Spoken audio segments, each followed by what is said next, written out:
Hello everyone. आज से हम हमारे जो क्रैश कोर्स हमने जो चालू किया है, जो लक्ष्य रखा है कि इस साल जो फरवरी 2026 में प्रीलिम्स एग्जाम होने वाला है उसके पहले आपके सारे विषय कंप्लीट कराने के जो पेपर 1 के हैं। तो वैसे इंडियन जीएस का एक सब्जेक्ट है और उस सब्जेक्ट का नाम क्या है? Indian geography. ठीक, तो आज से हम ये शुरुआत करेंगे। तो हम पहले आज जो शुरुआत करने वाले हैं वो हम ये समझेंगे कि भारत की स्थिति क्या है और भारत कितने क्षेत्र तक फैला हुआ है। जो क्षेत्र तक फैला हुआ है उसे ही हम बोलते हैं क्या? विस्तार, एक्सटेंशन। मतलब इंडिया की बाउंड्रीज कहां से कहां तक फैली हुई है। ठीक, तो एक जनरल इंफॉर्मेशन हम हमारे इंडिया के बारे में देखेंगे कि वही कहां अवस्थित है, यहां पर कैसी कैसी स्थितियां हैं और ये कहां तक फैला हुआ है। तो अगर पहले मैं एक जनरल इंट्रोडक्शन की बात करूं तो मैं आशा करता हूं कि आप सब ने अक्षांश एवं देशांतर ऐसा कुछ नाम सुना होगा। अगर ये हमारी पृथ्वी है अगर ये हमारी पृथ्वी है तो इस पृथ्वी पर एक 0 डिग्री बेस लाइन जो अक्षांश कहलाती है, क्या है? अक्षांश है 0 डिग्री। अगर इसकी बात करूं तो इसे आप जानते हैं, क्या बोलते हैं इसे हम? भूमध्य रेखा। क्या बोलते हैं इसे हम? भूमध्य रेखा, इक्वेटर। ठीक, इसे बोला जाता है भूमध्य रेखा। इंग्लिश में बोलते हैं हम इसे क्या? इक्वेटर। ठीक है भाई, एक लाइन तो ये है। ये क्या है? ये एक लैटिट्यूड है, अक्षांश है। याद रखिएगा, अक्षांश मतलब लैटिट्यूड, लेटा हुआ। लेटा हुआ मतलब हॉरिजॉन्टल। ठीक है, जो भी पृथ्वी पर क्षैतिज रेखाएं हैं वो क्षैतिज रेखाएं क्या कहलाती हैं? अक्षांश। और अक्षांश की गिनती जहां से शुरू होती है उसे हम 0 डिग्री लाइन बोलते हैं। तो बेस लाइन कौन सी है लैटिट्यूड की? भूमध्य रेखा, इक्वेटर। ठीक, अब इक्वेटर के ऊपर नॉर्दर्न हेमिस्फीयर कहलाता है और इक्वेटर के नीचे सदर्न हेमिस्फीयर कहलाएगा। मतलब भूमध्य रेखा का ऊपरी भाग उत्तरी गोलार्ध, नॉर्दर्न हेमिस्फीयर। भूमध्य रेखा का निचला भाग दक्षिणी गोलार्ध, सदर्न हेमिस्फीयर कहलाता है। ठीक, उसके बाद एक और 0 डिग्री लाइन हमें देखनी है। तो अगली 0 डिग्री लाइन जो एक और है वो है आपकी देशांतर रेखा। ठीक, वो क्या है? आपकी देशांतर रेखा। और इस 0 डिग्री देशांतर को क्या कहा जाता है? इस 0 डिग्री देशांतर को बोला जाता है प्राइम मेरिडियन। आपने ये भी सुना होगा बचपन में। ठीक है, ये एक और लाइन है आपकी 0 डिग्री देशांतर। हम इसे ऐसे क्यों बना रहे हैं? क्योंकि पृथ्वी गोल है। क्योंकि पृथ्वी क्या है? गोल है। ये 0 डिग्री देशांतर, इसको हम क्या बोलते हैं? प्राइम मेरिडियन, प्रधान मध्याह्न बोलते हैं। ठीक, तो एक अक्षांश में हमने 0 डिग्री देखा जो इक्वेटर कहलाता है और एक देशांतर में 0 डिग्री देखा जो कि क्या कहलाता है? Prime meridian. इसके इस तरफ वाला जो गोलार्ध है ये पूर्वी गोलार्ध कहलाता है। इसके इस तरफ वाला जो गोलार्ध है वो पश्चिमी गोलार्ध कहलाता है। समझ गए? तो अगर मैं इसके हिसाब से देखूं तो ये वाला हिस्सा पृथ्वी का ईस्टर्न हेमिस्फीयर, ये वाला हिस्सा पृथ्वी का वेस्टर्न हेमिस्फीयर, पूर्वी गोलार्ध, पश्चिमी गोलार्ध। लेकिन अगर मैं इक्वेटर की बात करूं तो इक्वेटर के ऊपर वाला भाग नॉर्दर्न हेमिस्फीयर, उत्तरी गोलार्ध, और इक्वेटर के नीचे वाला भाग सदर्न हेमिस्फीयर, दक्षिणी गोलार्ध। ठीक, अब इसमें भारत कहां अवस्थित है? तो इसमें भारत कहां अवस्थित है भाई? तो जो हमारा देश भारत है वो भारत अवस्थित है पूर्वी गोलार्ध में, और इक्वेटर से अगर मैं नापूं तो ये पहुंचेगा आपका कहां पर? उत्तरी गोलार्ध में। कहां? उत्तरी गोलार्ध। इधर कहीं हमारा इंडिया क्या है? लोकेटेड है। ठीक है, इधर कहीं हमारा इंडिया क्या है? लोकेटेड है। तो इसका क्या मतलब हुआ? मेरा देश कौन से हेमिस्फीयर में पड़ता है? नॉर्दर्न हेमिस्फीयर, ठीक, और ईस्टर्न हेमिस्फीयर, उत्तरी गोलार्ध और पूर्वी गोलार्ध। हाँ या ना? समझे कि नहीं समझे? तो भारत की स्थिति क्या है? ये अक्षांश के दृष्टिकोण से अगर आप देखेंगे तो नॉर्दर्न हेमिस्फीयर में है, उत्तरी गोलार्ध में है। ठीक है, किसमें है? उत्तरी गोलार्ध में है। ओके, और अगर देशांतर के हिसाब से देखेंगे तो किसमें है, ईस्टर्न हेमिस्फीयर में है, पूर्वी गोलार्ध में है। किसमें है, पूर्वी गोलार्ध में। तो बताइए, समझ आया? ठीक। तो इस हिसाब से हमारे पृथ्वी पर भारत कहां अवस्थित है, यहां कहीं अवस्थित है, नॉर्दर्न हेमिस्फीयर या लॉन्गिट्यूड के हिसाब से ईस्टर्न हेमिस्फीयर। अगर और इसकी जानकारी हम देखें तो भारत किस महाद्वीप में पड़ता है, कौन से कॉन्टिनेंट में इंडिया लोकेटेड है? तो आप सबको पता है कौन सा कॉन्टिनेंट है, एशिया। एशिया महाद्वीप वो कॉन्टिनेंट है जिस पर इंडिया लोकेटेड है। ठीक है। और इस कॉन्टिनेंट की खास बात क्या है, ये विश्व का सबसे बड़ा कॉन्टिनेंट है। ये विश्व का सबसे बड़ा कॉन्टिनेंट है। ठीक। उसके बाद अगर मैं भारत के क्षेत्रफल की बात करूं, भौगोलिक क्षेत्रफल की बात अगर करूं, ज्योग्राफिकल एरिया की अगर मैं बात करता हूं, तो भारत का भौगोलिक क्षेत्रफल कितना है, 32,87,263। आप मेरे साथ बोलेंगे 32,87,263। ऐसी याद करेंगे तो इजीली याद होता है, 32,87,263 वर्ग किलोमीटर। इतना भारत का भौगोलिक क्षेत्रफल है। और इस क्षेत्रफल के आधार पर विश्व का 7वां सबसे बड़ा देश है कौन, हमारा Bharat. 7th largest nation of the world. ठीक। इस विश्व का 7वां सबसे बड़ा देश कौन सा है, भारत। भौगोलिक क्षेत्रफल कितना है, 32,87,263 वर्ग किलोमीटर। और किस महाद्वीप में पड़ता है, एशिया महाद्वीप में पड़ता है। किस गोलार्ध में है, तो अक्षांश के हिसाब से उत्तरी गोलार्ध, देशांतर के हिसाब से पूर्वी गोलार्ध, eastern hemisphere. Is that clear? Clear है यहां तक आपको? और अगर हम भारत की खास बात देखें तो हमारा जो भारत है, अगर मैं आबादी की बात करूं, इन टर्म्स ऑफ पॉपुलेशन, तो 2011 की जनगणना के अनुसार, 2011 का जो सेंसस हुआ था, अभी यही सेंसस आया हुआ है, नया रिपोर्ट तो आया नहीं है। तो 2011 के सेंसस के अनुसार हम सेकंड है, फर्स्ट चाइना है। लेकिन अगर प्रेजेंट सिनेरियो आता है, जैसे कुछ डेटा अभी उपस्थित हो रहे हैं, तो शायद हम प्रेजेंट सिनेरियो में क्या हो जाएंगे, फर्स्ट हो जाएंगे। तो अगली जनगणना जब भी आएगी तब हम उस आधार पर देखेंगे कि भाई हमारी जनसंख्या कितनी है। पर अभी क्योंकि नई जनगणना नहीं आई है, इसलिए 2011 की जनगणना के अनुसार आबादी में हम कितने हैं, सेकंड है। ठीक। लगभग 121 करोड़ आबादी है, याद रखिएगा। लगभग कितना है भारत की आबादी, 121 करोड़ के साथ हम सेकंड है। और फर्स्ट कौन था इस वक्त, चाइना। क्लियर है? तो भारत की स्थिति आपको समझ आ रही है कि हमारे पृथ्वी पर ये कहां है, और क्षेत्रफल के आधार पर 7वां सबसे बड़ा देश है।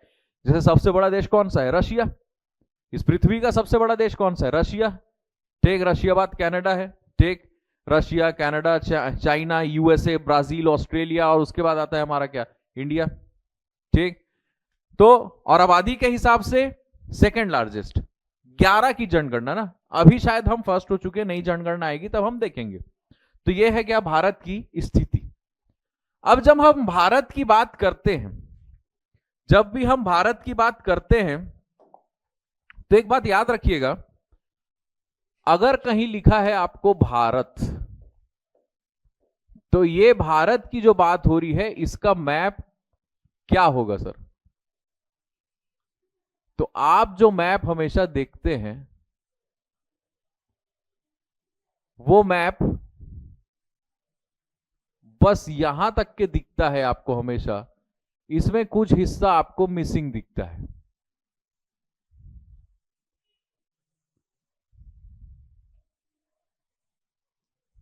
ठीक। हम हमेशा ऐसा नक्शा बनाते हैं हमारे भारत का, लेकिन अगर भारत शब्द लिखा है, भारत दैट मीन्स इंडिया। ठीक। जो हमारा महान देश है, अगर इसकी बात की जाए तो इसमें दो चीज मिसिंग है। एक आपका इस हिंद महासागर की तरफ भी एक क्षेत्र पड़ता है। ठीक। एक इधर पर भी क्षेत्र पड़ता है। ये क्या है, अंडमान एंड निकोबार आइलैंड्स, और ये क्या है, लक्षद्वीप आइलैंड। इनको मिला के बोला जाता है क्या, भारत। ठीक है। इनको मिला के क्या बोला जाता है, भारत। और ये जो हिस्सा हम बनाते हैं, इसे बोला जाता है मुख्य भूमि। इसे क्या बोलते हो? मुख्य भूमि। ठीक है, मेनलैंड कहा जाता है इसे। क्या कहा जाता है? मेनलैंड इंडिया, मुख्य भूमि बोलते हैं। लेकिन जब इस मुख्य भूमि में आप जोड़ दोगे क्या? Andaman and Nicobar islands. किसको जोड़ोगे? अंडमान एंड निकोबार और लक्षद्वीप को, तो ये कहलाता है क्या? आपका इंडिया। समझ गए? मतलब इंडिया में 3 हिस्से इंक्लूड होंगे। कौन कौन सा? एक कौन सा हिस्सा जिसे आप बोलते हो क्या? मुख्य भूमि।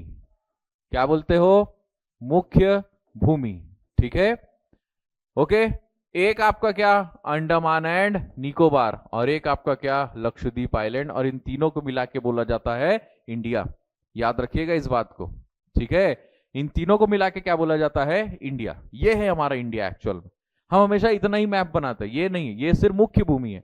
इसके साथ यहां भी एक हिस्सा है हमारा जिसे अंडमान एंड निकोबार बोलते हैं, और यहां भी एक हिस्सा है हमारा जिसे लक्षद्वीप बोलते हैं। ठीक, अगर हम यहां पर देखें और इसमें अगर आगे चले तो आप शायद जानते हो कि यहां पर कौन कौन सा समुद्र पड़ता है।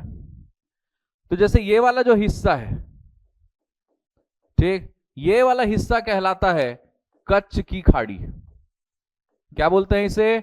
कच्छ की खाड़ी। ठीक, कच्छ की खाड़ी इंग्लिश में बोलते हैं gulf of Kutch. Okay, English में क्या बोलते हैं? Gulf of Kutch. वहीं ये वाला जो हिस्सा है, ये हिस्सा कहलाता है खंबात की खाड़ी। क्या कहलाता है? खंबात की खाड़ी, गल्फ ऑफ खंबात, खंबात की खाड़ी। ठीक है, ये हिस्सा कहलाता है खंबात की खाड़ी। इधर वाला जो पूरा हिस्सा है, ये इधर जो समुद्र दिखता है, इसे हम बोलते हैं क्या? अरब सागर, अरेबियन सी। ठीक, क्या बोलते हैं इसे? अरब सागर, अरेबियन सी। वहीं इधर का जो हिस्सा है इसे बोला जाता है बंगाल की खाड़ी, बे ऑफ बंगाल। क्या बोलते हो? बे ऑफ बंगाल। और ये जो नीचे पड़ेगा ये है आपका पूरा क्या? हिंद महासागर। क्या है? हिंद महासागर। तो क्या हम बोल सकते हैं कि जो हमारा भारत है वो 3 तरफ पानी से घिरा हुआ है? ऊपर पूरा जमीन है, एक इधर बंगाल की खाड़ी, इधर पर हिंद महासागर, इधर अरब सागर। तो हमारा जो भूभाग है वो 3 तरफ पानी से घिरा हुआ है। और ऐसी जमीन जो 3 तरफ पानी से घिरी होती है उसे क्या बोला जाता है? प्रायद्वीप। क्या बोला जाता है? प्रायद्वीप। इसीलिए इंडिया एक प्रायद्वीप है, याद रखिएगा। भारत एक क्या है? पेनिनसुला है। इंग्लिश में हम क्या बोलते हैं इसे? पेनिनसुला। ठीक, भारत एक प्रायद्वीपी देश है। भारत एक पेनिनसुलार कंट्री है। क्यों हमने भारत को प्रायद्वीप कहा? तो भारत को प्रायद्वीप कहने का कारण यह है कि इधर साइड पश्चिम में है अरब सागर, दक्षिण में है हिंद महासागर, पूर्व में है बंगाल की खाड़ी। मतलब हमारा भूभाग 3 तरफ से पानी से घिरा हुआ है। इधर पर एक खाड़ी पड़ती है उसे कच्छ की खाड़ी बोलते हैं, इधर एक खाड़ी पड़ती है उसे खंबात की खाड़ी बोलते हैं, और इधर तमिलनाडु पास एक खाड़ी पड़ती है उसे हम बोलते हैं मन्नार की खाड़ी, गल्फ ऑफ मन्नार। ठीक है, हम क्या बोलेंगे इसे? मन्नार की खाड़ी, गल्फ ऑफ मन्नार। तो आपको समझ आया अपने भारत के बारे में? क्या भारत एक प्रायद्वीपी देश है? जी हां, भारत एक प्रायद्वीपी देश है। India is a peninsular country. Why it is known as peninsular country? Because it is surrounded by 3 sides through water. ठीक, ओके, कौन कौन से 3 sides? Bay of Bengal east side में, इंडियन ओशियन सदर्न साइड में, अरेबियन सी वेस्ट साइड में। ठीक, okay, समझ गए आप लोग यहां तक? तो ये है हमारा भारत का एक पोजीशनिंग। अब आगे बढ़ते हैं। हमने ये बोला कि भारत के स्थिति एवं विस्तार हम पढ़ेंगे। ठीक है, तो भारत के स्थिति एवं विस्तार में अगर हम देखें तो भारत का विस्तार बचा है कि भारत कहां से कहां तक फैला हुआ है। ठीक, तो अगली चीज जो हम अभी डिस्कस करेंगे वो ये रहेगा कि भारत कहां से कहां तक फैला हुआ है। और जब इसको हम चर्चा करेंगे तो इसे हम बोलेंगे क्या? भारत का विस्तार। इंग्लिश में बोला जाता है extension of India. Extension of India. ठीक है, अब भारत का विस्तार अगर हमको पढ़ना है तो इसे दो तरीके से पढ़ा जाता है। एक बोलते हैं अक्षांशी विस्तार और एक बोलते हैं देशांतरी विस्तार। ठीक है, इस विस्तार में हम दो चीज पढ़ेंगे। क्या क्या पढ़ेंगे सर? तो भाई हम ये पढ़ेंगे, एक कहलाता है अक्षांशीय विस्तार। क्या कहलाता है? अक्षांशीय विस्तार। इंग्लिश में बोलोगे लैटिट्यूडनल एक्सटेंशन।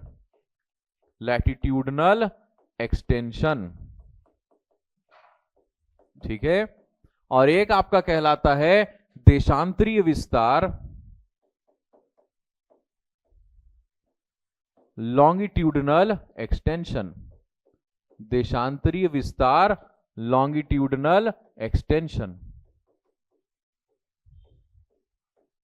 ठीक है, भारत की दो विस्तार स्थिति को हम समझेंगे।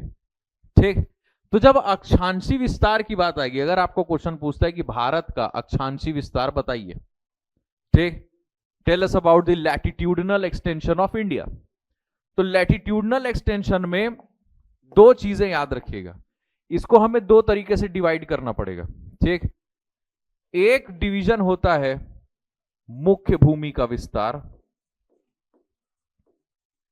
याद है मैं अभी आपको बताया था मुख्य भूमि किसे बोलते हैं? ठीक, मेनलैंड का। ठीक है, कौन सा एक्सटेंशन? Mainland extension. या फिर एक और चीज पूछ देता है तो उसमें लिखा होगा सिर्फ भारत का विस्तार। तो क्वेश्चन को ध्यान से देखिएगा, क्या वो बोल रहा है मेनलैंड इंडिया का विस्तार या बोल रहा है भारत का विस्तार? इधर it will be asking mainland extension और इंडियाज एक्सटेंशन। किसकी बात कर रहा हूं? लैटिट्यूडनल एक्सटेंशन की बात कर रहा हूं।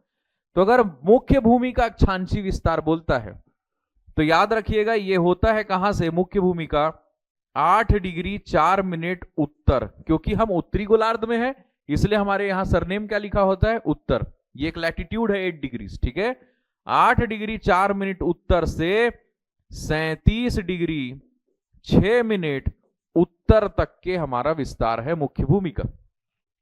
ठीक है, अभी बताऊंगा ये कहां कहां है। ठीक है, अभी हम पढ़ेंगे। लेकिन वहीं अगर भारत लिख दिया तो इसमें बस एक चेंज होता है। वो चेंज क्या है? 8 डिग्री 4 मिनट की जगह याद रखिएगा 6 डिग्री 4 मिनट उत्तर से 37 डिग्री 6 मिनट उत्तर तक। बस इतना चेंज है। ठीक, 8 4 से 37 6 अगर मेनलैंड पूछे तो, भारत लिखा हुआ मिला है तो 6 4 से 37 6। क्लियर है? 8 4 से 37 6 या फिर 6 4 से 37 6। क्लियर है यहां तक? वहीं अगर देशांतरी विस्तार की बात होगी तो इसमें ऐसे दो भाग नहीं होते, इसमें एक ही भाग है, वही भारत का विस्तार है, वही मुख्य भूमि का विस्तार है, दोनों एक ही है। ठीक, और इसका आंसर होता है 68 डिग्री 7 मिनट पूर्व। ये एक देशांतर है, लॉन्गिट्यूड है, यहां से लेके 97 डिग्री 25 मिनट पूर्व तक, यहां तक के है भारत का देशांतरी विस्तार।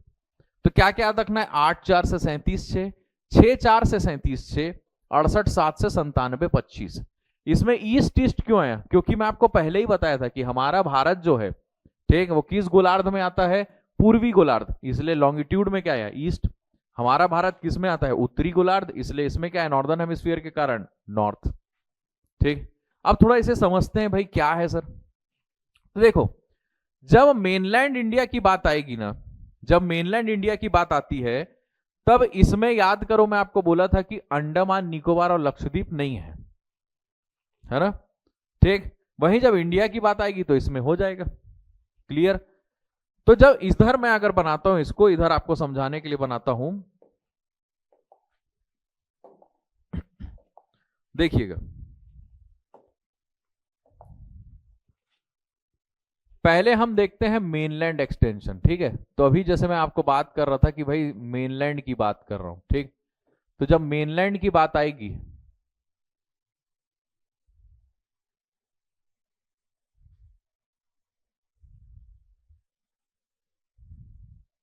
तो मेनलैंड में हम सिर्फ और सिर्फ भारत का यही वाला नक्शा बनाएंगे। इसमें देखो क्या मिसिंग है, अंडमान निकोबार और लक्षद्वीप। तो मेनलैंड की बात में अक्षांश क्या हुआ सर, तो देखो वो जो है ना वो ये है, ये कहलाता है आपका 8 डिग्री 4 मिनट उत्तर। कहां पड़ेगा ये, तमिलनाडु में। यहां पर एक पॉइंट आएगा, ठीक है, वहां से लाइन गुजरती है और इसका नाम क्या है, कन्याकुमारी। क्या नाम है, कन्याकुमारी।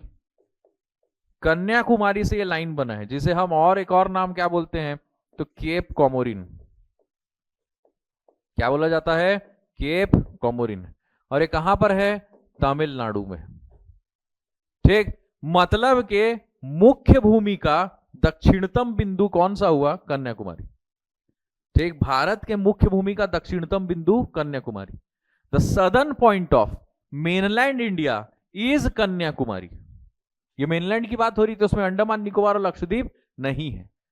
वहीं 37 डिग्री 6 मिनट यहां लद्दाख में पड़ेगा।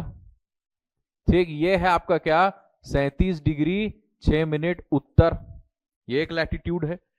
ठीक, इस जगह का नाम क्या है, तो इसका नाम है इंदिरा कोल। क्या नाम है इसका, इंदिरा कोल। और ये कहां है, लद्दाख में। कहां है, लद्दाख में।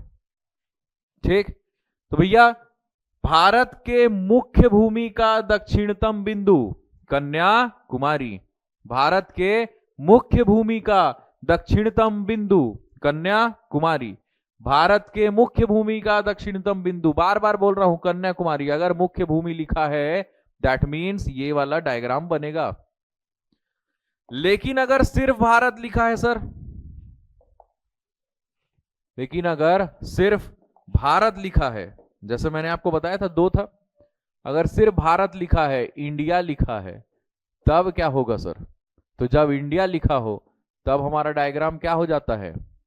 अब मैं एक काम करूंगा और वो काम ये रहेगा कि मैं इसमें अंडमान निकोबार और लक्षद्वीप को क्या कर लूंगा, शामिल कर लूंगा, है ना।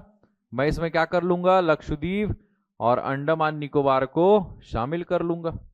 ठीक, अब ये डायग्राम में यहां पर एक चेंज। ओके, तो जब ऐसा बोले, इस स्थिति में क्या हो जाता है कि दक्षिणतम बिंदु बदल जाता है। दक्षिणतम बिंदु बदल जाता है और वो कहां चले जाता है, अंडमान निकोबार, जब इंडिया लिखा हो तो। ठीक, और ये लाइन कौन सी है, 6 डिग्री 4 मिनट उत्तर है, लेकिन उत्तरी बिंदु सेम रहेगा, ये वही वाला आपका 37 डिग्री 6 मिनट। ठीक है, ये कौन सा है, यहां कौन सा बिंदु अंडमान निकोबार में, तो याद रखिएगा 6 डिग्री 4 मिनट जहां से गुजरता है उसे बोलते हैं इंदिरा पॉइंट। क्या बोला जाता है, इंदिरा पॉइंट, या इसका एक और नाम है पार्सन पॉइंट भी बोलते हैं इसे, या इसका एक और नाम है पिगमेलियन पॉइंट भी कहा जाता है। ये एक ही जगह है। ठीक है, कौन सा, 6 डिग्री 4 मिनट उत्तर। तो अभी के हिसाब से भारत के मुख्य भूमि का दक्षिणतम बिंदु कन्याकुमारी है, southern most point of mainland India Kanyakumari है, लेकिन southern most point of India Indira point है। ठीक, भारत का दक्षिणतम बिंदु इंदिरा पॉइंट है। समझ आया आपको, कौन सा लाइन, 6 डिग्री 4 मिनट उत्तर। और ये तो आपका वही है, सेम चीज है, ये भी आपका क्या है, इंदिरा कोल। ठीक, आप समझ आए, वो अक्षांश में मैंने दो चीज क्यों लिखा, समझ गए सब लोग। वहीं अगर देशांतर में बोले तो उसमें तो दो नहीं था, है ना, उसमें एक ही था, तो उसको मैं इधर बना देता हूं। ठीक, देशांतर की स्थिति के हिसाब से अगर देखेंगे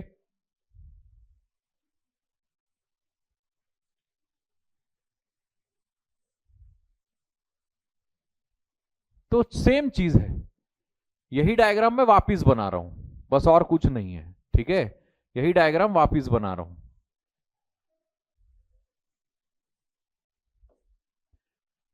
यहां पर अंडमान एंड निकोबार और लक्षद्वीप, लेकिन अभी तक हम अक्षांश बना रहे हैं, है ना, हॉरिजॉन्टल लाइंस बना रहे हैं।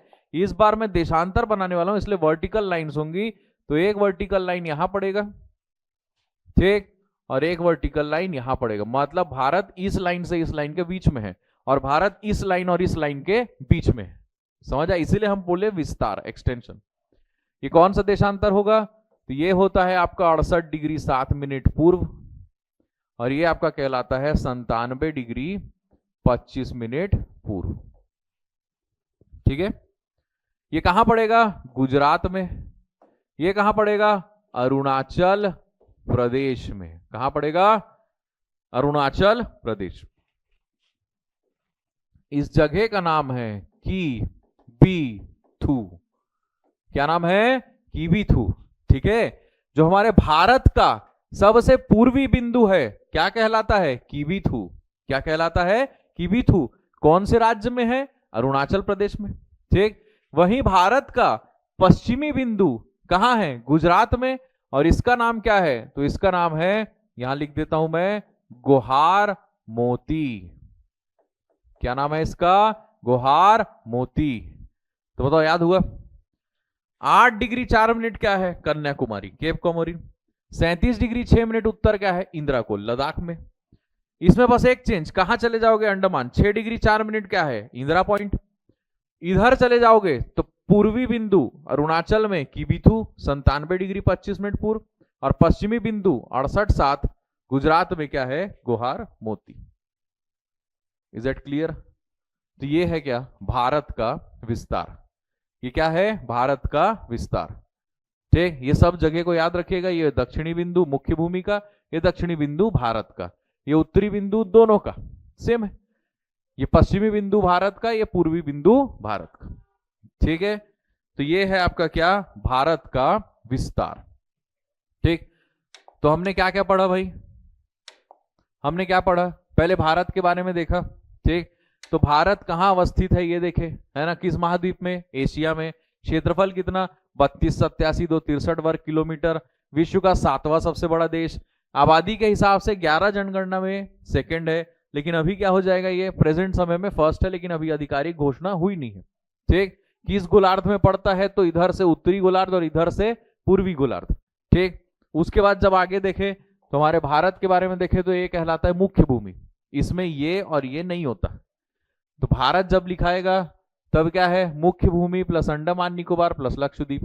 ठीक, इधर है कच्छ की खाड़ी गुजरात, खंबात की खाड़ी गुजरात, इंडियन ओशियन, मन्नार की खाड़ी, बे ऑफ बंगाल, अरेबियन सी। भारत एक कैसा देश है? प्रायद्वीपीय देश है। कैसा देश है? प्रायद्वीपीय देश है। ठीक है, it is a peninsular country.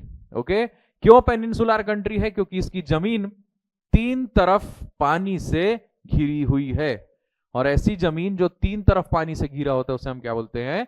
प्रायद्वीप। समझ गए? उसके बाद हम भारत का विस्तार पढ़ रहे हैं, तो अक्षांशी विस्तार मतलब लैटिट्यूडनल एक्सटेंशन, और देशांतरी विस्तार मतलब लॉन्गिट्यूडनल एक्सटेंशन। तो लैटिट्यूडनल एंड लॉन्गिट्यूडनल को जब हम पढ़ेंगे तो इसमें बस 2 वेरिएशन है, इसमें नहीं है, और इसी को मैंने यहाँ डायग्राम में आपको बता दिया है। ठीक, तो भारत का स्थिति एवं विस्तार आपको समझ आया। ठीक है, अब आगे चलते हैं। अगर हम भारत के जनरल इंफॉर्मेशन की बात करें तो आप मेरे को बताओ, हमारे भारत में कितने राज्य हैं और कितने केंद्र शासित प्रदेश हैं? तो प्रेजेंट सिनेरियो में अगर मैं बात करूं, वर्तमान स्थिति में भारत में कितने राज्य हैं? 28 राज्य हैं, 28 स्टेट्स हैं, और 8 केंद्र शासित प्रदेश हैं, 8 यूनियन टेरिटरीज हैं। ठीक है, 28 राज्य एवं 8 केंद्र शासित प्रदेश। प्रेजेंट सिनेरियो अभी ऐसा है। ठीक, आशा करता हूं आपको 8 केंद्र शासित प्रदेश याद होंगे। अगर याद नहीं है तो अभी एक बार मैं रिकॉल कर देता हूं। ऊपर जाएंगे, जैसे मैं अगर ये मेरे ये भारत का नक्शा है, मान लीजिए मैं यहाँ पे भारत को इमेजिन कर रहा हूँ। ठीक है, तो अगर मैं भारत को इमेजिन कर रहा हूं यहाँ पर, तो आप भी इमेजिन कीजिए। ऊपर पर पड़ता है जम्मू कश्मीर और उसके बाजू में लद्दाख। 1 2 तो यही हो गए, हाँ या ना? यहाँ क्या पड़ा? जम्मू कश्मीर ऊपर पे और जम्मू कश्मीर के बाजू में लद्दाख, ऐसे इमेजिन किए। उसके नीचे उतरो तो अब पड़ता है चंडीगढ़। क्या पड़ता है? चंडीगढ़। चंडीगढ़ से थोड़ा नीचे उतरो तो हमारे देश की राजधानी दिल्ली। ठीक, अब थोड़ा नीचे उतर के पश्चिम की तरफ चले जाओ, भारत का पश्चिमी हिस्सा, तो यहां पर पड़ेगा दमन दीव। क्या पड़ेगा? दमन दीव। और इसके साथ एक और जोड़ दिया गया है, दादर नागर हवेली। ये भी जुड़ गया है, दादर नागर हवेली। ये दोनों को मिला के अब एक केंद्र शासित प्रदेश बोलते हैं। तो तो ये भारत के इधर पश्चिम तरफ पड़ता है, दमन दीव और दादर नागर हवेली। ठीक, जम्मू कश्मीर, लद्दाख, चंडीगढ़, दिल्ली, फिर नीचे आके पश्चिम चलो, दमन दीव और दादर नागर हवेली। ठीक, उसके बाद दक्षिण चलो, तो दक्षिण जाओगे तो पड़ेगा पौंडीचेरी, या इसका ही नाम अभी बदल के हो गया है पुडुचेरी। ठीक, क्या पड़ेगा? पौंडीचेरी। इधर पड़ेगा आपका क्या? पौंडीचेरी। ठीक है, पौंडीचेरी के 3 हिस्से मैं अभी लिखवा दूंगा।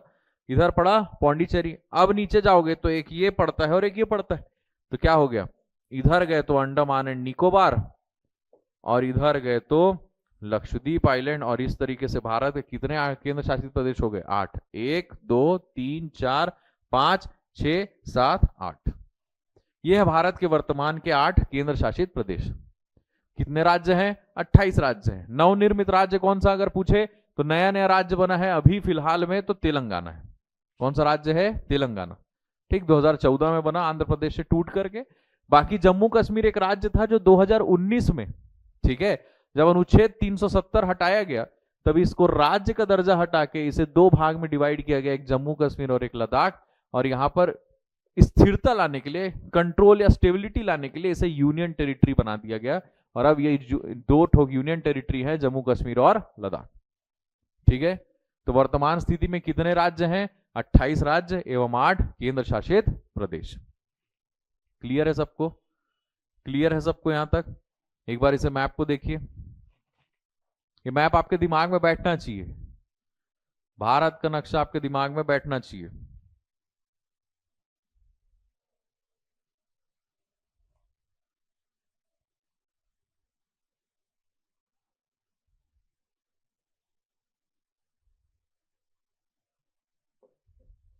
ठीक है, चलिए अब आगे चलते हैं। अब हम भारत के बारे में बहुत सी चीजें जान चुके हैं। अब हम देखते हैं भारत की सीमाओं को। अब हम क्या देखते हैं? भारत की सीमाओं को, बाउंड्रीज को देखेंगे हम। तो अगर मैं भारत की सीमाओं की बात करूं, भारत के बाउंड्रीज की बात करूं, तो भारत में 2 प्रकार की सीमा दिख रही है मुझे। एक भारत का जो उत्तरी भाग है वो जमीन से जुड़ा हुआ है, तो ये क्या होगा? लैंड बाउंड्री, थल सीमा, है ना। वही भारत का जो दक्षिणी भाग है वो समुद्र से जुड़ा हुआ है, ठीक, ओशियन से जुड़ा हुआ है या सी से जुड़ा हुआ है, तो वो क्या हो जाएगा? Water boundary. तो इंडिया की 2 टाइप की बाउंड्री है, एक लैंड बाउंड्री जो ऊपर पर है और एक सी बाउंड्री या वाटर बाउंड्री जो नीचे पर है। ठीक है, तो पहले हम लैंड बाउंड्री को पढ़ते हैं, भारत की थल सीमा को पढ़ते हैं। हम भारत की किसे पढ़ते हैं? थल सीमा को पहले पढ़ते हैं, लैंड बाउंड्री। चलिए, ठीक, भारत की लैंड बाउंड्री पढ़ते हैं।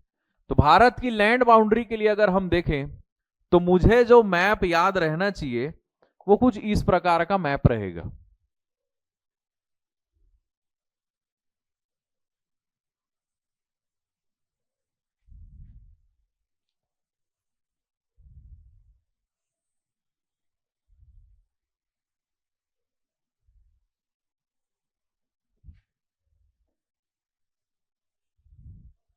भारत का ये वाला जो हिस्सा है ये जमीन से जुड़ा हुआ है, याद रखिएगा। भारत का जो ये हिस्सा है यही जमीन से जुड़ा हुआ है। मेरे को ये मैप याद आना चाहिए अगर मैं भारत के थल सीमा की बात कर रहा हूं तो। If I am talking about the land boundary of India then I should remember this picture. Okay, I should remember this picture या दिस डायग्राम, क्योंकि इंडिया का यही वो हिस्सा है जो थल सीमा से जुड़ा हुआ है। ठीक है, अब इस मैप में हम हमेशा ऐसा मैप बनाते हैं, पर इस मैप में ना कुछ चीजें आपको याद करने की बहुत जरूरी है। जैसे इधर से ये वाला हिस्सा जो है और इधर से ये वाला हिस्सा जो है, ये हिस्सा भारत के कब्जे में अभी नहीं है। इस हिस्से को बोलते हैं POK, पाकिस्तान ऑक्यूपाइड कश्मीर, पाकिस्तान अधिकृत कश्मीर कहा जाता है। वहीं ये वाला हिस्सा जो है ये कहलाता है अक्साई चीन। क्या कहलाता है? अक्साई चीन। ये जो हिस्सा है ये पाकिस्तान के कब्जे में है और ये वाला जो हिस्सा है ये किसके कब्जे में है? चाइना के कब्जे में। ये POK कब बन गया? तो ये भाई हमारे आजादी के 1 साल बाद ही बन गया था, 1948 में। और वो अक्साई चीन कब हो गया? तो 1962 में भारत और चीन के मध्य युद्ध हुआ था, उसी समय ये हिस्सा चीनियों ने कब्जा लिया। तो इसे याद रखिएगा कि ये पूरे क्षेत्र में ये वाला हिस्सा वो हिस्सा है जहां पर हमारा कंट्रोल नहीं है या हमारा एडमिनिस्ट्रेशन नहीं है, इनको इन्होंने कब्जा कर लिया है, कैप्चर कर लिया।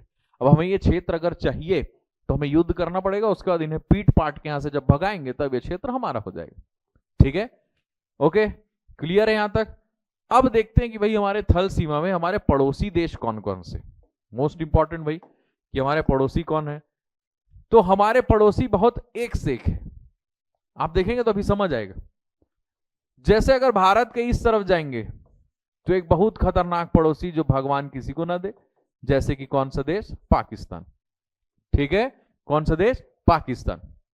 ठीक, उसके बाद इधर जाएंगे तो इधर पर एक जो हमारा पड़ोसी देश है वो कौन सा देश है? चाइना। ठीक, ये वाला जो हिस्सा आपको दिखता है, ठीक, ये है आपका नेपाल। कौन सा देश है? नेपाल। वहीं ये जो हिस्सा आपको दिख रहा है ये है आपका कौन सा देश? भूटान। कौन सा देश? भूटान। इधर जाएंगे तो ये तो वापिस से चाइना का ही हिस्सा है, इसके या नीचे आएंगे तो ये हिस्सा आपका है कौन सा? म्यांमार। कौन सा देश? म्यांमार। ओके, और इधर आएंगे तो ये एक देश है जिसको आजादी दिलाने में भारत ने ही मदद किया था। कौन सा देश? बांग्लादेश।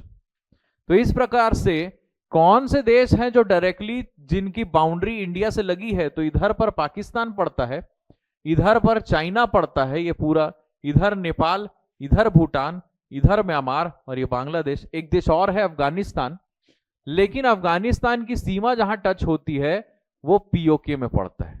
कहां पड़ता है? पीओके में। फिर भी हम पीओके को क्योंकि हमारा हिस्सा मानते तो हम इसे पढ़ेंगे। ठीक, तो कितने देश हैं जो भारत की थल सीमा या लैंड बाउंड्री को टच करते हैं? 1 2 3 4 5 6 7, 7 देश हैं जो भारत की थल सीमा को टच करते हैं। ठीक, अब अगर इस डायग्राम से हम देखें तो भारत को सबसे ज्यादा कौन से देश की सीमा टच करती है? ठीक, अगर हम देखें तो भारत को कौन से देश की सीमा सबसे ज्यादा टच करती है? तो आपको ऐसा देख के लगेगा चाइना, बट याद रखिएगा इसके लिए कोड बना लेते हैं हम। कोड है इस प्रकार का,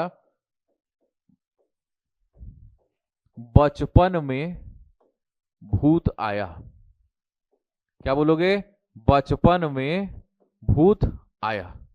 ठीक, तो ये कोड है, इजीली याद हो जाएगा। इससे यह पता चलता है कि भारत की सबसे ज्यादा सीमा किसी देश के साथ अगर टच होती है तो वो है बांग्लादेश, ना कि चाइना। याद रखिएगा, बांग्लादेश के बाद दूसरे नंबर पर आता है कौन? चाइना। तीसरे नंबर पर कौन आता है? पाकिस्तान। चौथे नंबर पर नेपाल, में से म्यांमार, में से म्यांमार, भूत से भूटान और आया से अफगानिस्तान। तो ये करेक्ट सीक्वेंस है, याद रखिएगा। ठीक है, ये आपका करेक्ट सीक्वेंस है, याद रखिएगा। सबसे ज्यादा किस देश की सीमा भारत को टच करती है? बांग्लादेश की। बांग्लादेश के बाद चाइना, चाइना के बाद पाकिस्तान, पाकिस्तान के बाद नेपाल, नेपाल के बाद म्यांमार, म्यांमार के बाद भूटान, भूटान के बाद अफगानिस्तान। इसीलिए मैंने कोड बना दिया, बचपन में भूत है। अब आपको एग्जाम में बोलेगा तो सातों को एक साथ ऐसे लिख देना। ठीक है, ओके। तो इसमें सबसे ज्यादा का याद रख लेते हैं। सबसे ज्यादा जो ये है कितना टच करती है? तो 4096 किलोमीटर। कितना? 4096 किलोमीटर। वहीं अफगानिस्तान का बॉर्डर कितना है? तो सिर्फ 105 किलोमीटर के आसपास। क्लियर है? बस इतना ही टच होता है अफगानिस्तान, और वो भी वो वाला हिस्सा में टच होता है जहां पीओके है। ठीक है, वो भी वो वाला हिस्सा जहां पर पीओके है। और अगर टोटल लैंड बाउंड्री यहां से यहां तक की अगर मैं देखूं पूरा, तो ये टोटल लैंड बाउंड्री है लगभग 15,200 किलोमीटर। कितना है? लगभग 15,200 किलोमीटर है। इन सब का बाउंड्री मिला दोगे तो कितना टोटल आता है? 15,200। ये हमारे थल सीमा की कुल लंबाई। बताइए, समझ आया? ठीक है, सबको समझ आया यहां तक, है ना? उसके बाद एक क्वेश्चन और आता है कि भाई कौन से देश की सीमा जो भारत के साथ लग रही है उसका कुछ नाम भी होता है। तो कुछ देश हैं जिनकी सीमाओं का नाम है, कुछ देश है जिनकी सीमाओं का कोई नाम नहीं। जैसे हमारा सबसे ज्यादा विवाद तो भैया इसी पाकिस्तान के साथ रहता है ना। तो पाकिस्तान और भारत की जो सीमा है, पाकिस्तान और भारत की जो सीमा है, उस सीमा को बोलते हैं रेडक्लिफ लाइन। क्या बोलते हैं? Radcliffe line. लेकिन ये रेडक्लिफ लाइन है कहां तक सर? तो देखिए, आजादी के बाद जब पाकिस्तान अलग हुआ, तब अंग्रेजों ने भारत और पाकिस्तान की सीमा बनाने के लिए एक इंसान को जिम्मेदारी दी। ठीक है, जब after partition India and Pakistan got separated, a person named Radcliffe got the responsibility to draw या to demarcate the boundary line. ठीक, और इसीलिए रेडक्लिफ ने ये लाइन बनाई है, इसीलिए इस लाइन का नाम क्या है? Radcliffe line. ठीक, तो भारत और पाकिस्तान के बीच की सीमा क्या कहलाती है? Radcliffe line. और ये कब बना? 1947 में, भारत और पाकिस्तान के बीच में। ठीक, अब मेरे को एक बात बताओ, उस वक्त दो पाकिस्तान बने थे, एक पश्चिमी पाकिस्तान और एक पूर्वी पाकिस्तान। ये भी वही था, ठीक है, ये भी वही था।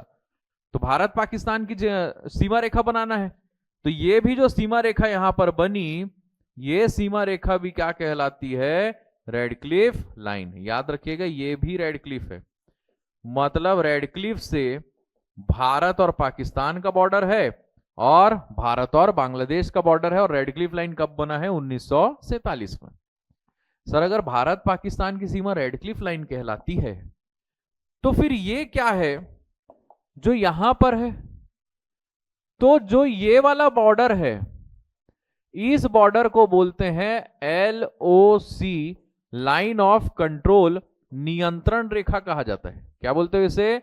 लाइन ऑफ कंट्रोल, नियंत्रण रेखा, जो 1948 में बनेगी, फिर रेटिफाई होगी ये 1971 में। ठीक है, वापिस से याद रखना है, इसका दूसरा तारीख कौन सा? 1971, जब युद्ध होगा ना इन लोग के साथ, इसको आजादी दिलवाएंगे, उसके बाद वापिस से इसकी जो बॉर्डर है वो बनाया जाता है। लाइन ऑफ कंट्रोल बोलते हैं इसको। क्या बोलते हैं? लाइन ऑफ कंट्रोल, मतलब जहां पर भारत और पाकिस्तान के बीच संघर्ष की स्थिति है, वो कहलाता है क्या? Line of control. ठीक है, और भारत और पाकिस्तान के बीच की सीमा रेखा ये वाली क्या है? रेडक्लिफ। और भारत और बांग्लादेश के बीच की सीमा रेखा क्या है? ये भी रेडक्लिफ, क्योंकि पहले पाकिस्तान ही था, तो बनाया तो यही आदमी है ना इसकी सीमा को, इसलिए क्या कहला रहा है? रेडक्लिफ। ठीक, नेपाल की सीमा रेखा का नाम कुछ नहीं, भूटान की सीमा रेखा का नाम कुछ नहीं, म्यांमार की सीमा रेखा का नाम भी कुछ नहीं। आते हैं चाइना पर। तो चाइना की सीमा रेखा बनाने के पहले थोड़ा सा कहानी देखते हैं। ठीक है, कहानी है 1914 की, जब अंग्रेज जो है वो चाइना, तिब्बत और भारत के मध्य सीमा विवाद को सुलझाने के लिए तीनों को मीटिंग में बुलाएंगे। कहां? शिमला में। और बोलेंगे चलिए बैठ के बात करते हैं और सीमाओं को वापस से बनाते हैं। लेकिन क्योंकि चाइना तिब्बत को अपना हिस्सा मानता है, तो वो इसके साथ बैठना नहीं चाहता है। ठीक, तो इस मीटिंग में चाइना नहीं आता। ठीक, लेकिन अंग्रेज क्या करेंगे? मीटिंग फिर भी करवाएंगे और तिब्बत और भारत के बीच की सीमाओं का बंटवारा करेंगे। तो ये वाला हिस्सा जो है ये पूरा ही तिब्बत है, जिसे आगे चल के चाइना कैप्चर कर लेता है। ठीक, तो अब इस मीटिंग के बाद एक नया बाउंड्री बनेगा। ठीक, और इस बाउंड्री को बनाने की जिम्मेदारी मिलती है मैकमोहन को, और इसलिए भारत और चीन के बीच की सीमा रेखा कहलाती है क्या? मैकमोहन लाइन, जो कब बनेगी? 1914 में। तो ये मैकमोहन लाइन, यहां मैकमोहन लाइन और यहां भी मैकमोहन लाइन। ठीक, लेकिन इसमें चाइना नहीं आया है, याद रखना, इसलिए चाइना इस मैकमोहन लाइन को नहीं मानता। ठीक है, उसके बाद अगर ये मैकमोहन लाइन है सर, तो फिर सर ये जो अक्साई चीन वाला है वो क्या है? तो जैसे ये LOC है, वैसी जो अक्साई चीन के साथ सीमा रेखा बनी है ये कहलाती है LAC। क्या कहलाती है? LAC, line of actual control, वास्तविक नियंत्रण रेखा बोलते हैं इसे। क्या बोलते हैं? वास्तविक नियंत्रण रेखा। ठीक है, ये LAC है, ये LOC है। भारत चाइना मैकमोहन लाइन है, भारत पाकिस्तान रेडक्लिफ लाइन है, भारत बांग्लादेश भी रेडक्लिफ लाइन है। ठीक है, ओके, समझ गए अब आप लोग। और एक जो बच जाती सीमा रेखा एक्चुअली में भारत पाकिस्तान अफगानिस्तान के बीच बनी थी, तो ये जो अफगानिस्तान के साथ सीमा रेखा यहां पर बनती है, इसको बोलते हैं डूरंड लाइन। क्या बोलते हैं इसको? Durand line. और ये बनी थी 1893 में। कब बनी? 1893 में। रेडक्लिफ कब बना? 47। लाइन ऑफ कंट्रोल कब बना? पहले 48, फिर वापिस सुधारेंगे 71 में। मैकमोहन लाइन कब बना? 14। एलएसी कब बना? तो याद रखिएगा एलएसी कब बना, तो एलएसी बना 1962 में। कब बना है? 1962 में। और ये भी रेडक्लिफ 1947 में। तो भारत के पड़ोसी देश हैं जिनकी सीमाएं हमारे साथ लगती हैं। नेपाल, भूटान और म्यांमार की सीमा रेखा का कुछ नाम नहीं है, ठीक है, उसे सीधा बॉर्डर लाइन या जीरो लाइन ही बोला जाता है। Is that clear? Is that clear? तो अगर हम ये मैप देखें तो थोड़ा सा आप इसे अपने दिमाग में आत्मसात कीजिए, ये आपके दिमाग में बसा रहना चाहिए। बीइंग एन इंडियन, आपको आपके भारत का नक्शा याद होना चाहिए, आपको भारत के पड़ोसी देश याद होने चाहिए, ठीक है, क्योंकि हम भारतीय हैं। और गर्व से बोलिए कि हम भारतीय हैं, है ना, क्योंकि मेरा देश महान था, महान है और महान रहेगा। तो हमें हमारे देश पर गर्व होना चाहिए और हमारे देश की सीमाओं के बारे में हमें पता होना चाहिए। क्लियर है? तो बताइए यहां तक सबको समझ आया? ठीक। अब इसके बाद आगे चलते हैं। तो भाई ये तो हो गया जो सीमाएं हैं।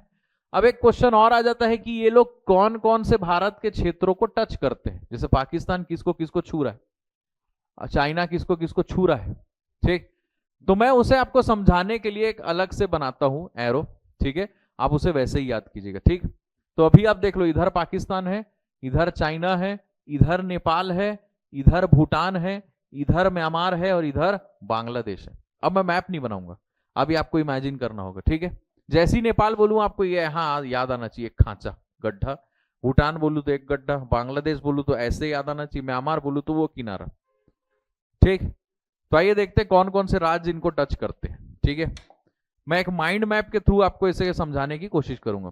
जैसे इस किनारे भारत के कौन सा देश है, अगर ये मैप है, अगर हम इसे अपना मैप माने तो इधर पर क्या पड़ता है? पाकिस्तान, ठीक। तो याद रखिएगा पाकिस्तान यहां से कौन कौन से क्षेत्र को छुएगा, तो गुजरात, राजस्थान, पंजाब, जम्मू कश्मीर और लद्दाख। यहां से चलो भारत के पश्चिमी हिस्से में क्या मिला? इधर गुजरात, गुजरात के ऊपर जाओगे तो राजस्थान, राजस्थान से ऊपर गए तो पंजाब, पंजाब से ऊपर गए तो जम्मू कश्मीर, और वो पीओके वाला क्षेत्र लद्दाख। क्या है? लद्दाख। हुआ याद? इजी है, एक लाइन में चलो। अगर मैप में देखोगे तो गुजरात, गुजरात के ऊपर राजस्थान, राजस्थान के ऊपर पंजाब, पंजाब ऊपर जम्मू कश्मीर, जम्मू कश्मीर ऊपर लद्दाख। तो इन लोग पाकिस्तान को टच करते हैं। वहीं अगर चाइना की बात आए तो इधर कहीं पूरा चाइना था, आपको इमेजिन हो रहा होगा, है ना। तो अगर मैं चाइना की बात करूं तो एक इधर लद्दाख, लद्दाख के नीचे हिमाचल, उत्तराखंड, फिर ये पूरा छोड़ दो क्योंकि नेपाल पड़ता है। फिर याद करो इधर पर उठा हुआ छोटा सा क्षेत्र है, ये देखो, ये छोटा सा एक ठोक दिख रहा है ना, ये छोटा सा क्षेत्र सिक्किम, और फिर ये पूरा अरुणाचल। तीन यहीं पे, लद्दाख, हिमाचल, उत्तराखंड, फिर इधर सिक्किम और अरुणाचल। तो ये भी 5 लोग को इधर पर क्या? सबसे पहले लद्दाख, लद्दाख के नीचे हिमाचल प्रदेश, हिमाचल प्रदेश के नीचे उत्तराखंड, फिर गैप आ जाएगा, फिर आएगा छोटा सा हिस्सा सिक्किम, और फिर ये क्या हो जाएगा आपका? अरुणाचल प्रदेश। भारत का सबसे पूर्वी राज्य यही है, eastern most state of India. Bharat में सबसे पहले सूर्योदय कहां होता है? अरुणाचल प्रदेश में ही होता है, ठीक। इमेजिन हो रहा है सबको।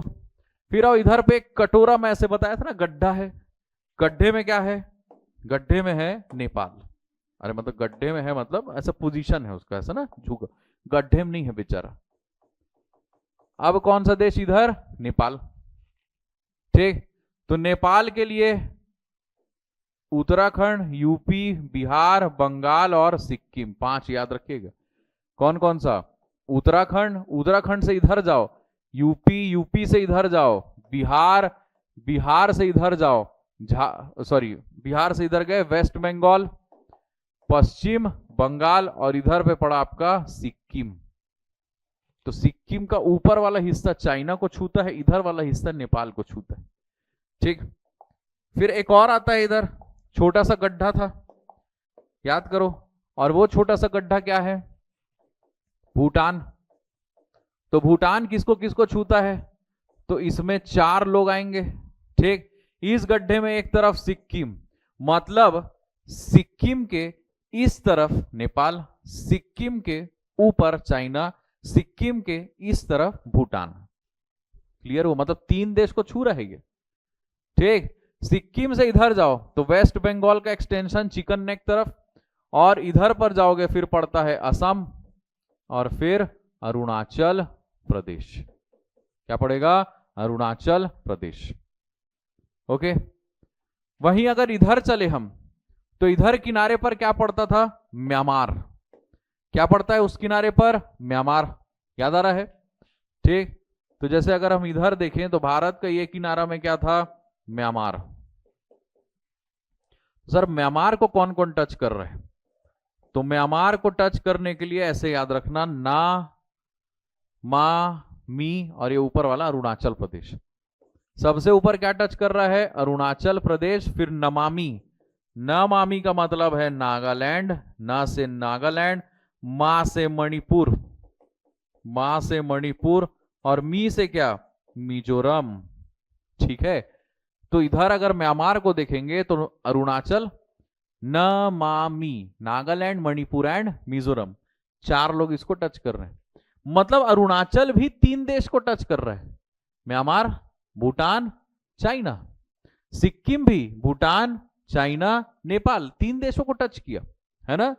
और अब बच जाता है इधर पर एक आपका क्या पड़ रहा था, याद कीजिए, बांग्लादेश। क्या पड़ रहा था? बांग्लादेश। तो बांग्लादेश के लिए एक डोम जैसा बना लो, ऐसा था। ठीक, तो इसका इधर पूरा वाला हिस्सा जो है वो क्या है? वेस्ट बंगाल है। अगर इधर पूरा आधा हिस्सा देखोगे तो पश्चिम बंगाल है। फिर इधर आओगे तो पड़ता है असम, मेघालय। ठीक, इधर पड़ेगा त्रिपुरा। क्या पड़ेगा? त्रिपुरा। और लास्ट में थोड़ा सा आपका पड़ेगा क्या? मिजोरम। तो बांग्लादेश को भी 5 लोग टच कर रहे हैं। वेस्ट बंगाल आधा पूरा वेस्ट बंगाल, असम, मेघालय, त्रिपुरा और मिजोरम। ऐसे ही याद कीजिएगा। ठीक, आपके दिमाग में छपना चाहिए। इधर साइड पाकिस्तान तो ये लोग, इधर साइड चाइना तो ये लोग, ठीक, उधर म्यांमार तो वो लोग, इधर फिर भूटान तो ये, नेपाल तो ये, और बांग्लादेश तो ये। ठीक, और एक अफगानिस्तान को बस पीओके वाला हिस्सा टच करता है। ठीक है, ओके। तो आज हमने देखा हमारे भारत के बारे में, जो है भारत की स्थिति एवं विस्तार। भारत कहाँ पर है, कौन से पोजीशन पर है, किस गोलार्ध पर है। ठीक, भारत में कितने राज्य हैं, कितने केंद्र शासित प्रदेश हैं। ठीक, भारत की थल सीमा देखे, भारत का विस्तार देखे, कौन से अक्षांश से कहां तक है, कहां से कहां देशांतर तक है। ठीक है, तो आज हम इसे यहीं रोकते हैं। ठीक है, इस एक क्लास में आपको भारत की पूरी स्थिति के बारे में पता चल गया है। और याद रखिएगा, मैंने सीमा रेखाओं का नाम बताया और उनका ईयर भी बताया, उसे डेफिनेटली याद रखिएगा, आजकल बहुत बार पूछता है। ठीक, तो कल इसके आगे हम कंटिन्यू करेंगे। आप क्लास में बने रहिएगा। Thank you.